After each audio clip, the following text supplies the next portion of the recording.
Welcome to the WellCast. The world has a lot to say. We're bringing a biblical perspective to those conversations. Welcome back to the WellCast. It is Melissa Denisi and... It is. And it is Jordan. Yes. I am Jordan. You are Jordan. Melissa. I am Melissa, and we're happy to be back and hosting part 2 for mental health in the church conversation today. And we have our guest, Mr. Ben Carr. Welcome, Ben. Yay, Ben. Thank you. Yes, glad to be here. Thank you for being with us. So why don't you start off? Tell us a little bit about yourself, what you do. Yeah. Something fun. So my name's Ben Carr. I'm a licensed marriage and family therapist and a Christian. So it's kind of like an interesting balancing act of being mindful of mental health while also trying to spiritually grow. I've been a therapist in Fresno for coming up on 6 or 7 years. I'm not from here originally, but I really liked the area. I came here by the time I was getting ready to go into college, met the love of my life freshman year, and have lived a pretty satisfying life for the most part ever since she came into my life. Her name's Stephanie, so a lot of credit to her. But did a lot of soul searching and a lot of mental health searching along the way too. Nobody has a perfect life. And my own journey of wanting to get into a career where I could help people ended up being very helpful for me too, which kind of doubled down my motivation to help other people along the way. Totally. Yeah. And what's you are the director of the counseling center? Yes. And that's as of that's been for about 2 years now. We're coming up on like the 2-year mark in the end of July. So that's great. And so you've been a therapist for 7 years, you said? Mm-hmm. Okay. Yeah. That includes traineeship. So it's kind of like you can give partial credit for that. When you're we'll count it here. Yeah, today. you'll count it. Yeah, Okay, great, please, because I was certainly trying to. So thanks for the grace there. Yeah. And it's interesting to think about. You get your license, and there's this real temptation to kind of want to plateau in terms of your knowledge base of I've accumulated what I need. It's a very humbling experience to reach a point of what feels like arrival, only to realize you've just really started learning the process. Oh, yeah. So it's kind of like discipleship. Yeah, absolutely. Yeah. I'm a Christian. My life's easy now. Thanks, Jesus, for coming into my life. Now I don't have to work anymore, right? Yeah. It's like, no, not at all. It's like quite the opposite. So, yeah, that's the beginning, right? It is. Of an eternal journey. Yes. So I think to call attention back to what you said, you are a licensed therapist and a Christian. Yes. So kind of sometimes two things that maybe you don't see fold in together. So what has that been like for you? Yeah, it's interesting. It's one of those things where once you enter into that role or that what seems to be like that dual role that some people might think is oppositional, the more you realize there's actually way more of us out there than you'd think at first blush. Oh. It's like becoming a licensed therapist and being a Christian. All of a sudden people come out of the woodwork and they're like, I'm those things too. Yeah. And it's really encouraging because I feel like there's been a bit of what feels like, and I think this has intensified recently, but a bit of a culture war, so to speak, between like, can you appreciate the field of psychotherapy, the study of mental health, and can you appreciate spirituality and the ability to appreciate the intangibles of life and your relationship with Jesus? I don't think that those things are incongruous to each other or in opposition to each other, but it's really interesting to see the conversations that get heated that come up as people are trying to make sense of those two things. Oh, yeah. Right. Well, many people don't know this about me, but I entered college as a psychology major. Yes. And I was because I wanted to. You're a head case. A lot of people do know that about me, but yeah. I wanted to help people. I wanted to understand, why do you do that thing? What's underneath that thing? And I was a baby, maybe even like seeking Christian, and I had that thought come into my head, wait, if I'm a Christian, is it okay if I pursued psychology? Where did that ever come from? And I eventually did drop that major because there's a lot of math in science and psychology, and I really wasn't interested in that part of it, but interesting because I feel like you're taking the wrong classes. There's a lot of statistics in a psych major, and I was more like, that's how they get you. Why do you do the thing you do? That's what I wanted to know, human behavior side. I like Melissa signing up for the wrong classes and then being like, I'm not for this. No, this is not what I thought it would be. So, but interesting. I didn't realize realize that until you said that I had that thought pop in my head, not growing up as a Christian and thinking, is this okay? So, and isn't it exciting to realize that you were able to get into a profession and a life purpose, so to speak, where you could still do the thing that mattered most to you, right? Yeah. And it's like, and I don't have to do math on the way. And I don't have to do statistics. Sometimes I have to put things in a spreadsheet. But I remember taking physics in high school, and it was fun. We were just like building catapults and, making castles out of cardboard. And then I took physics in college, and I was like, what am I, Einstein?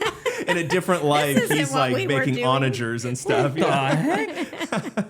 Well, so the Well as a whole has, we occupy a strange space sometimes where a lot of times the stigma of more conservative Christianity is that they have a hard time. We talked about this a lot with Austin. You have a hard time melding the idea of mental health and the spiritual and all these things as a holistic human being. But a long time ago, we started this counseling center. Which you now lead. And we recognize that a lot of our pastors, although can meet the deeper needs of spiritual hunger, there is this whole side of a person that we need to, in partnership, work together, right? With people who are trained to treat that side of a person. And so, I would say, like, for you, what was there any piece of that journey for you as a therapist that when you had to sort of like put the two together in an interesting way? Reconcile the paradox, as it were. Because you may have never felt that. I don't know if that's a thing, but it's more a matter of relationally people produce in their dialogue with me and in their relationship with me. To their credit, it creates challenge, but it's more like people in my life would present confusion or frustration and introduce to my awareness the potential challenges, right? Interesting, yeah. For me, I felt maybe a more initially, it could have been naivete, but like an internal peace without there feeling like there were all of these contradictions. And then people in my life helped illuminate their perception of, well, how can you get into this area of study and still be a follower of Jesus, for example, right? Yeah. It's kind of like, I think if you were to ask me what's the paradox that people have a hard time coming to terms with in regards to working in mental health and in being a believer, is our faith promotes the wisdom of trusting, right? The assurance of being at mental peace without having to be doggedly pursuant of all of the answers and mysteries of life. And so there can be this notion that to be a therapist, to explore your inner thoughts, is to somehow be counter to trusting God to handle things, right? And I don't think that there's any harm in being able to understand how your mind works better, because God created that too, right? If anything, your willingness to explore this gift that he's given us to be introspective and to be exploratory is part of how we were able to develop a relationship with him in the first place. Yeah, Austin mentioned that, right? Yeah. Where, it is an organ that God has gifted us with, and it is the organ by which we connect with God. Right. Yes. So it can Our be thoughts, broken, but it's also the thing that can reach out to Yes, God and understand him and worship him. So it's the physical object that we use to navigate the spiritual component of who we are. It's kind of I feel like one way of looking at it is it's the tethering point. It's the bridge between, like, people talk about the mind-body connection in kind of a way that feels a bit cliche sometimes. But there is something to be said about appreciating the holistic. Yeah. I think that's something that you guys do a really good job in the work that you do of recognizing, heck, we can't ignore the body, we can't ignore the mind, and we can't ignore the spirit, right? They all have a connectivity to each other. One of those is very difficult to describe. The other is somewhat difficult to describe.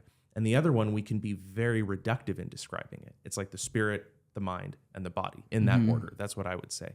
And I'm not someone who's a gym instructor or a physical health coach, but one of the things that I think you guys had mentioned earlier in passing as we were getting ready to start was the significance of our physical health as an influencer of not just our mental health, but our spiritual health as well, in a way that's difficult to describe, yet we're living out and experiencing things that demonstrate that to us. Yeah.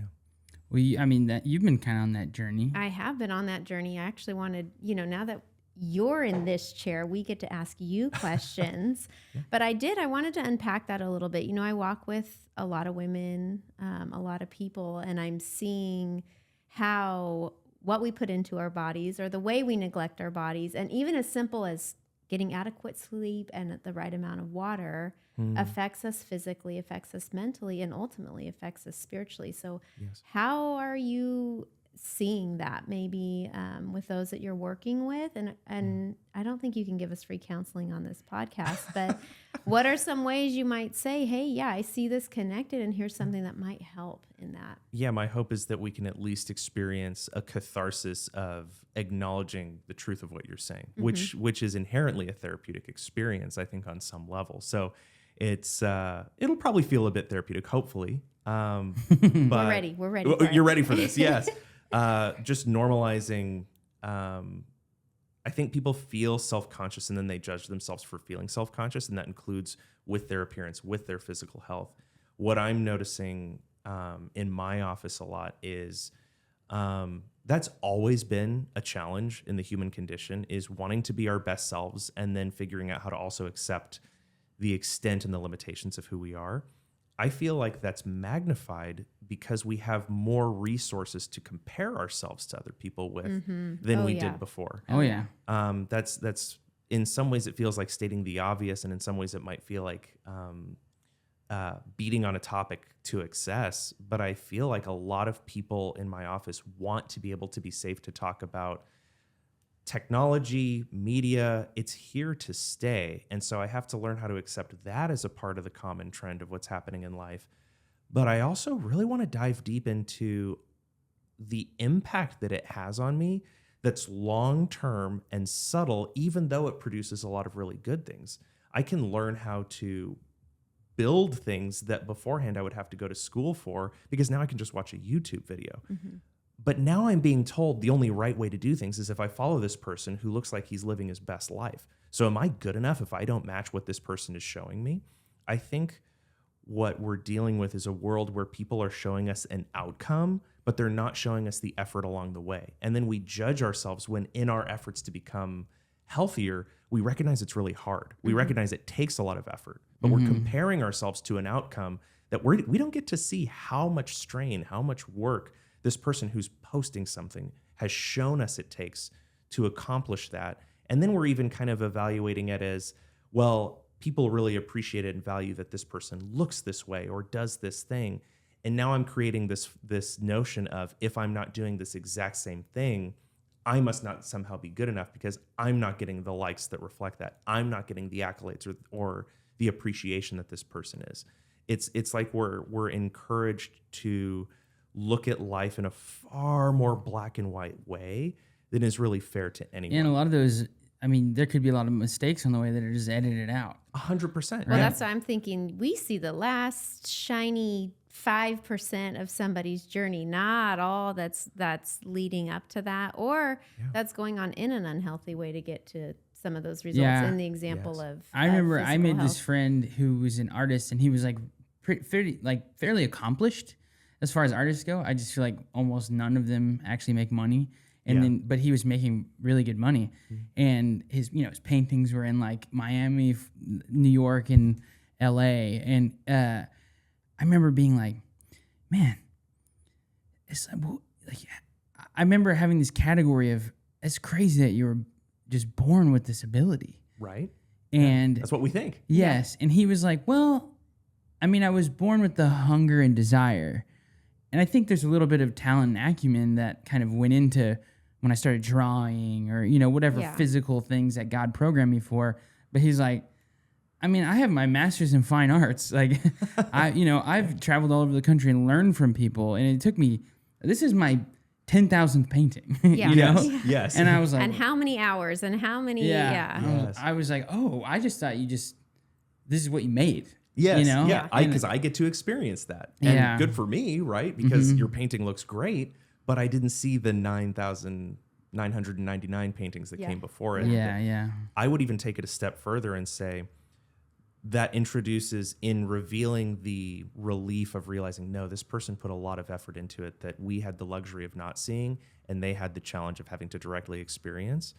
There's this other element of people who also want to be artists, for example, who may never reach the level of success that this guy reached in terms of how we are pressured to evaluate success. Oh, yeah, monetary benefit. Exactly. Yeah, Accolades. Yeah. In some ways, I think a motivator for improvement of ourselves is a sense of, well, it doesn't count unless someone else gives credit for it. It's almost like our human temptation in our relationship with others, including the world at large, is this notion of treating the world or treating others like they're more objective judges of quality at the expense of being able to recognize, well, do you like the painting that you put together? That's an interesting. So like you're sitting in the therapist chair, right, with people, and and you're sitting across from a believer, and this, how does this connect to now their life with Christ? Mm-hmm. And what are they doing that is saying like, well, I'm not them, Yes, yeah. I think it would be a bit playful of me to, because I think Jesus is a lot more gracious in his appreciation of our worth. But a direction I could go that I wouldn't think would go very far would be, well, do you think Jesus likes your painting? No, that's not the right direction. It's more a matter of, do you think that in making you, the Lord would want you to feel permitted to enjoy what is meaningful to you, regardless of whether or not it gets you a ton of money, or regardless of whether or not it gets you a ton of credit?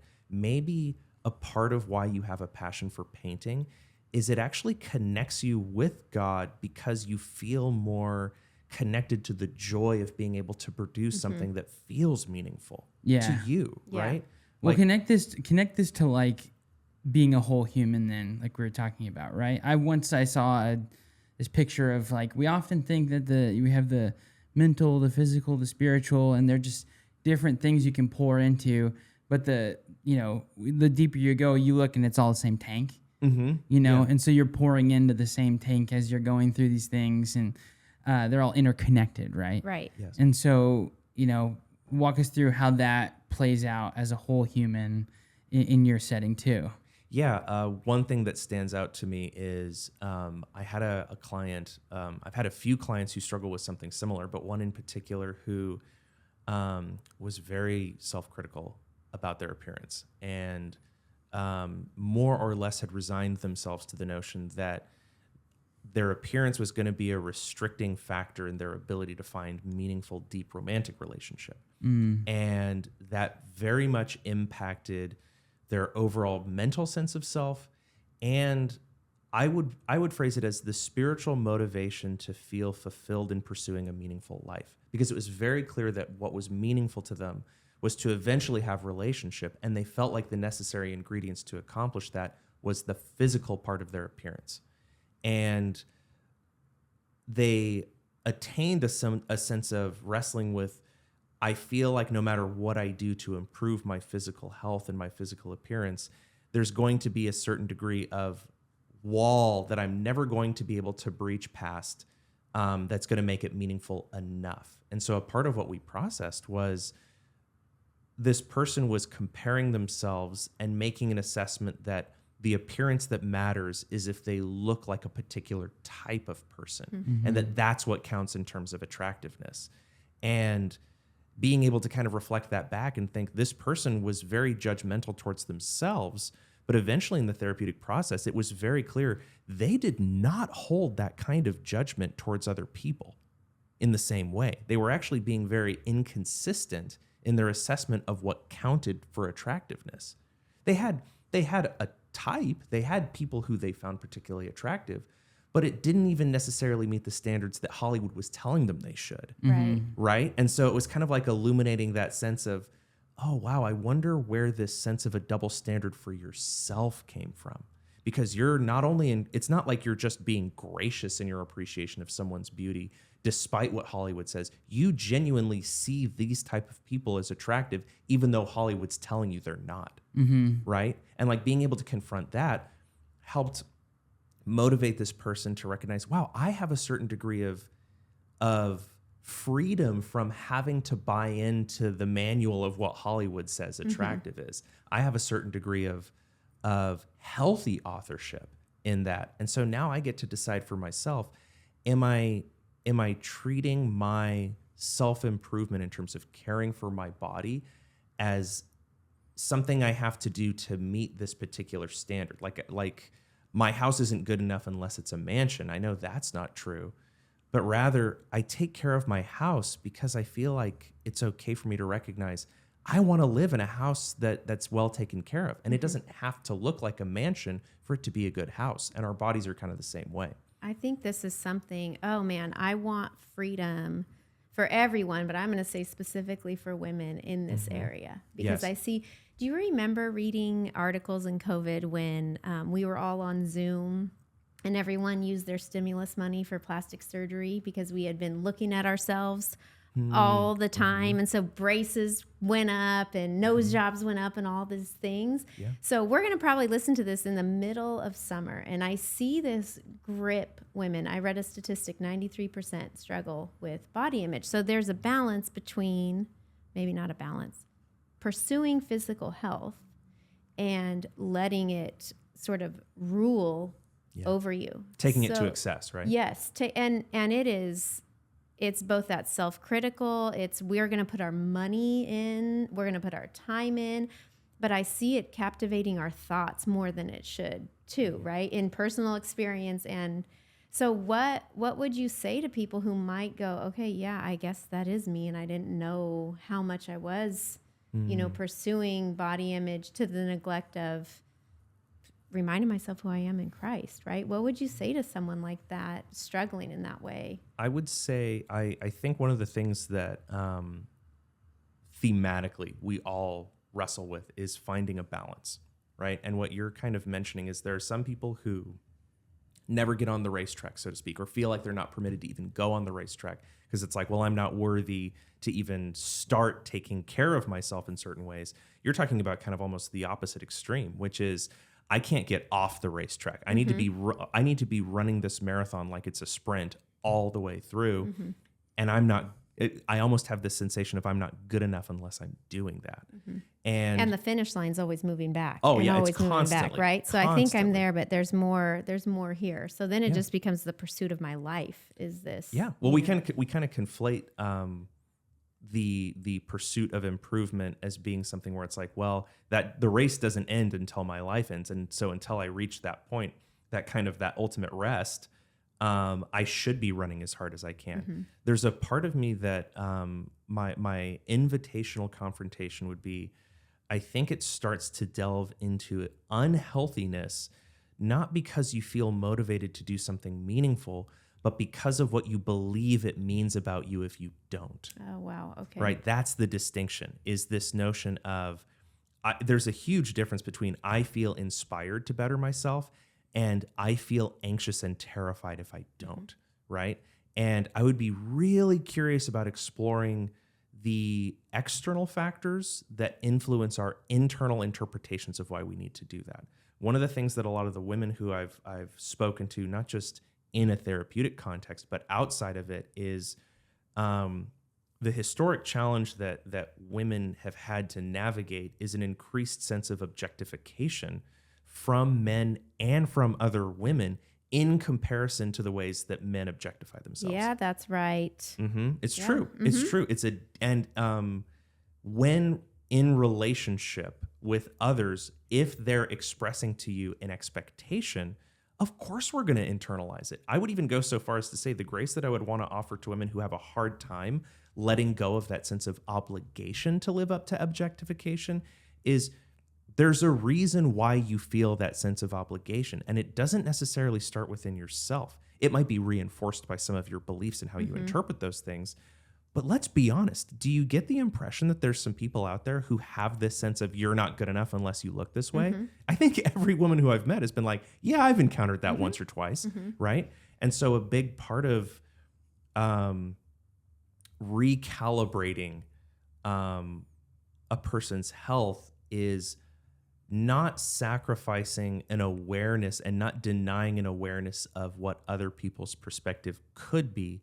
It's contextualizing it to recognize, well, how are you evaluating other people? Do you think it would be fair to judge other people that same way? And most women who I know have a very concerted motivation to not be so critical towards other people in that way, because they recognize how harmful it can be. Oh yeah. Right. And they've experienced it. Or themselves. I really don't Yes. care if that, No. Yeah, absolutely. for you, but for some reason Yes. for me, it's just crippling, I got good news. That means that they're kind of halfway there to the processing, because there's this part of them that recognizes, I want to grant not just grace beyond the truth, I want to grant grace in the truth, that it doesn't really matter to me if this person looks like an Olympian athlete, if this person looks like Zendaya, it's kind of like, and good for her that she looks the way she does, and we can evaluate and appreciate that she is an attractive person, but we also can make such these hard, fast rules of that's what attractiveness means, full stop, period. Nothing else counts, right? And so to be able to have the insight and the awareness of, I do not judge people that way, then comes the sense of, it's interesting to think that you feel compelled to judge yourself that way, maybe because you anticipate that people won't present that same type of breadth of appreciation that you are willing to give. And so a part of my role as a therapist is to be an instigator of that relationship of, that's not how you're being evaluated in here. We don't have to deny the truth that that's how some people will evaluate you. We can even be a bit critical and exploratory in why you think other people feel motivated to judge people that way. Right. And as someone who works on the more spiritual side, I probably am not going to dive into that, but I want to say, no, that's not what God says about you either. You don't have to spend 80% of your thought life thinking about, should I eat that or should I not? You don't have to do that. So I think, what are some other areas where you see this kind of, what your work and, what we get to do, where does that come into play? Yes, I think there's the very unique, a distinct tension for us as believers is, one of the things we're motivated to do is to be mindful and appreciative of God as the author, the judge, the big boss ultimately, right? Like the one whose opinion matters the most, because he's it's not even really a notion of would we even categorize God's perception as an opinion? That feels so humanly limiting, right? But we actually lose sight of a significant figure in our relationship with God. And this is going to sound very humanistic, but I'll risk it. And that is, we will actually struggle to fully appreciate how God feels about ourselves if we don't pay attention to the permission that he grants us to see ourselves as the object he is having relationship with, as the person he is having relationship with. I think a lot of believers I talk to feel compelled to ignore themselves in their focusing on God. And so the relational dynamic that they get to experience is ultimately incomplete, right? In the same way that we see the world wanting to only look at themselves and not look at God, it's kind of like, well, that feels really incomplete to me, right? Pretty significant figure is missing in that equation, right? But our efforts to course correct that causes us to be very excessive in the other direction, which is, don't pay attention to yourself, pay attention to God. And it's like, well, then why am I still so uncomfortable? Why am I still so anxious? It's like, you need to be offered a certain degree of trust that you're going to be a part of the conversation if we're talking about your relationship with God, because you're part of that relationship. Does that make sense? What do you think that is? Yeah, because I hear you saying, hey, it's okay. God cares about your feelings and what you're processing. Yes, and he it doesn't really mean he knows you the don't, desires of your heart, right? You don't believe these truths about him. It's just like, you got some stuff in there that he wants, he cares about. So what do you think? And I ask this as someone who, went to Region for suppressing feelings. Yeah.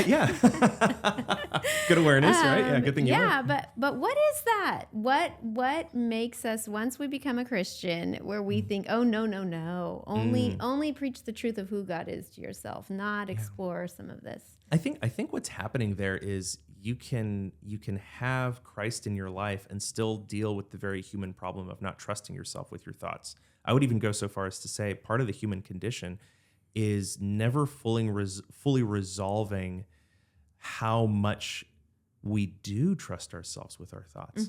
And I don't think that that's a resolvable challenge. I think in some ways that's not a bug, that's a feature, but it's also about figuring out how to be gracious in acknowledging we accept to a certain extent you're not going to have all of the answers. You're not going to know everything about yourself, but your willingness to trust that that's something you can explore, including where you think God has a hand in that, you're a pretty significant ingredient in that process, right?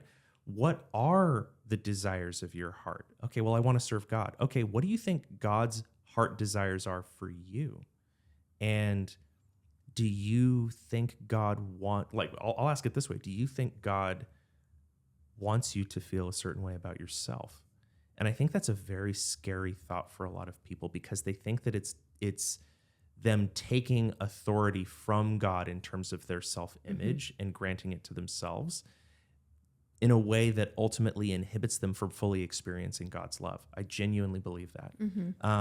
And it feels like a vulnerable risk, because one of the things that is very healing is to feel trusted with our thoughts without an expectation that they be perfect, right? In the same way that once we invite Jesus into our lives, we're instructed and motivated to pursue the straight and narrow path. But there's also this part of us that grieves this reality of, okay, I'm never going to be perfect though. I'm doing my best to walk that line, but interestingly enough, I'm going to stumble along the way. So there's almost this acceptance piece of it's not meaningless to run that marathon, but I also need to be very patient and not sprint the whole way, because that's not what perfection is. Perfection isn't limiting myself to only one way of running, which is kind of an abstract way of figuring out how to find that balance of grace. Yeah. That's great. Yeah. Thank you. I mean, a lot of this time has been just us kind of being like, yeah, what are your what are your thoughts on what's going on in the church, and what's what are you experiencing as a therapist? But even like, I don't know, my hope is that somebody might even listen to this and be like, oh, therapy, if I want to enter into that environment, some guy's not going to like strap a headset to me and be like, test my thetan levels and, get super weird. Like, it's a guy like you who's going to ask you questions about who you are in a safe environment, and that are very similar to some of the ones we're talking about here, right? What are your motivations? How do you view yourself? How do you think God would view you? Like things like that, right?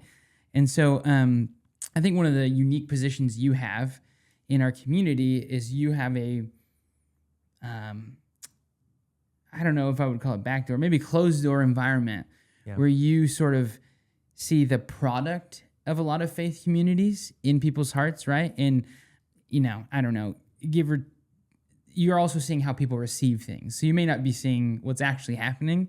Yeah. It could be their interpretation, right? Yeah, true.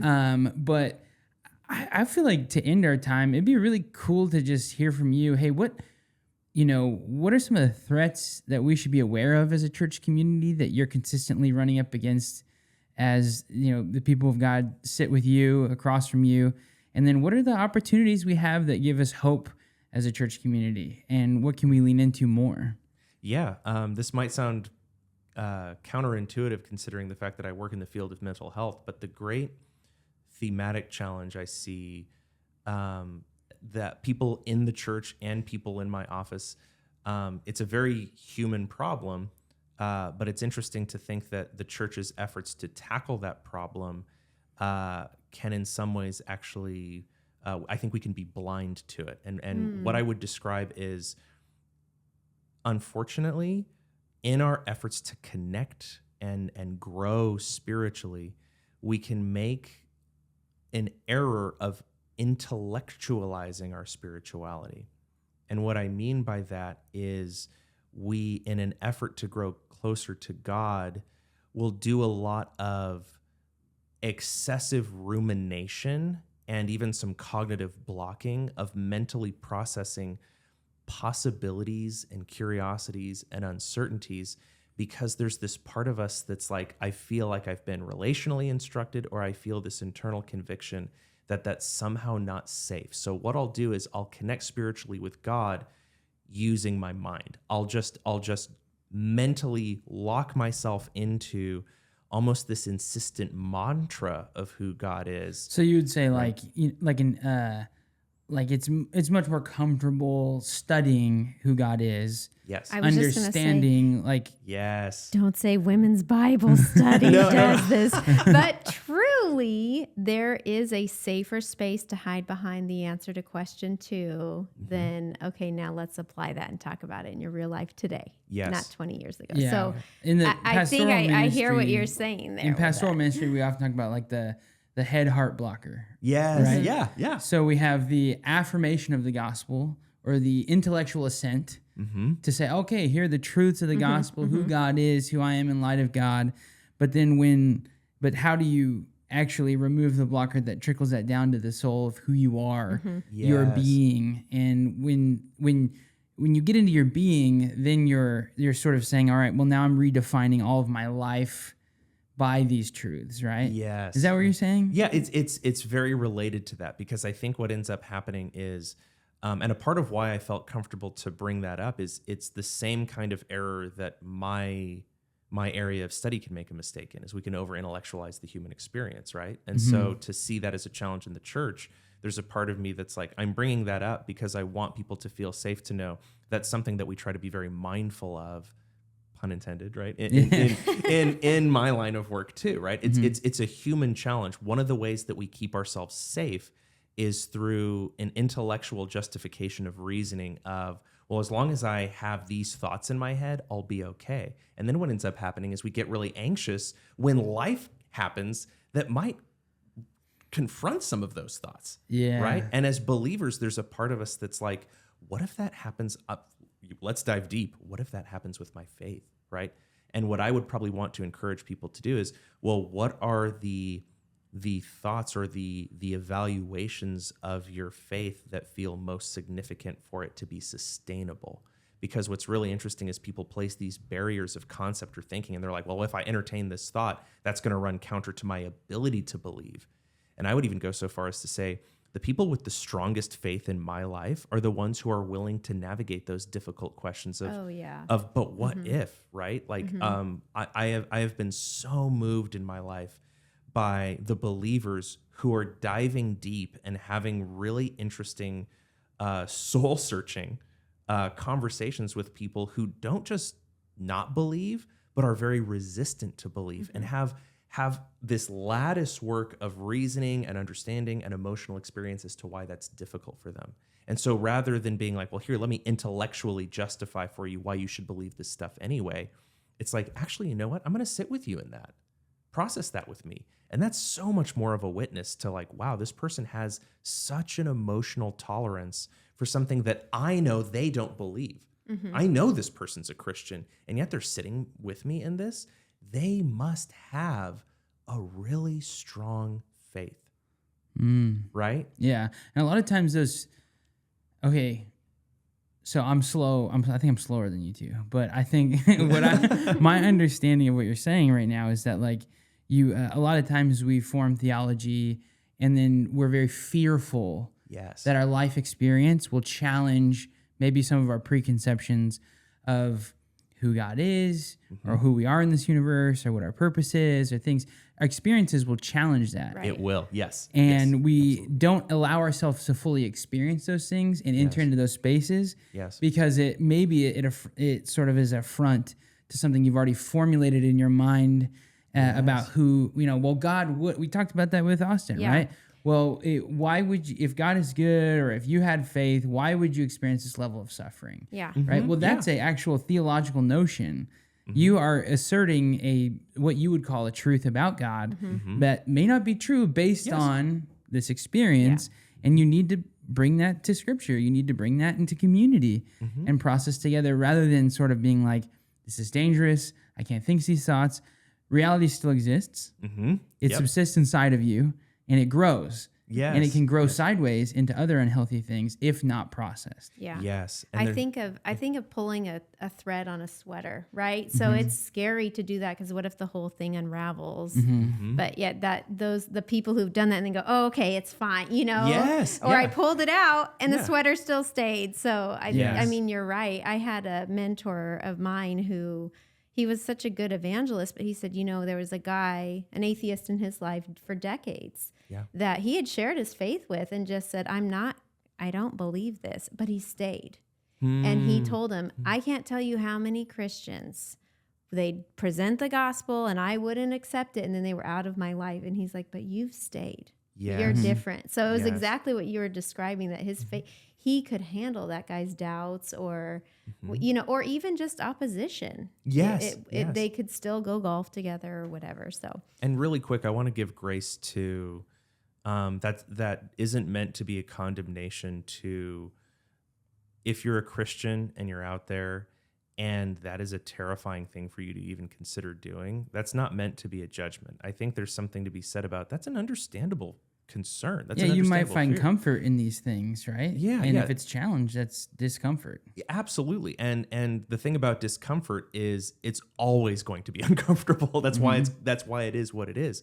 And there's a lot of healthy ways in which we realize making ourselves uncomfortable pushes us into growth. We don't want to be excessive with it of like, wow, I'm hurting myself because I fear what happens if I don't. No, it's more a matter of, wow, when I go to the gym, I eventually feel healthier. But in the moment, I'm kind of pushing myself in a way that's uncomfortable. Yeah. But it's a balance. If I really wanted to hurt myself, I could, out of an anxious distress, to do this as much as possible. I'm not encouraging that. I'm not saying put yourself in a position where you are constantly feeling detached from the Lord in your interaction with other people because of the brokenness or frustration they feel. But it's more like, no, go to the gym, so to speak, in terms of recognizing that part of your spiritual growth is going to be enriched by your willingness to actually listen to some of the questions and concerns that the non-believers Yeah. around you have. Well, and often that doesn't I would say almost never does that change what I believe. It makes what I believe so much deeper Yeah. because it's been peeled apart and Yes. evaluated and said, Yes. oh, okay, yeah, here, maybe something that before I had just been like, well, this person who I respect said this, so I think it. Now it's, well, why does Jordan think this? Yeah. You know? Yes. And it's been a real process. Well, is there anything that you feel like as we wrap up, hey, like here's an opportunity, like a really hopeful thing about that you see in the church? Yes. Honestly, I feel like a part of why I'm bringing it up is because I see there's a concerted effort in a lot of believers. Heck, what you mentioned in this podcast together is a bit of an example. There's a lot of us out there who are very willing to not just do that in practice, but talk about it as a bit of an invitation.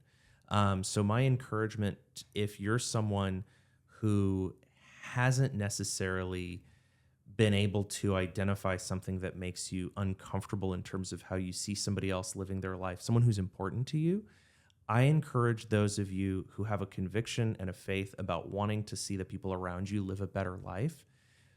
I invite you to be compassionate as to what are the challenges that not just they wrestle with, but that you wrestle with in terms of what it's like to think about and process making sense of reality, knowing that we're not going to have the full answers. What are the things that are uncomfortable for you to explore or to process or to make sense of, and to be invited to ask yourself, what does that reflect about what you believe about those things? And then kind of being able to hearken back to, and what are the words of comfort that you would imagine if you're having a hard time imagining what would God say to you?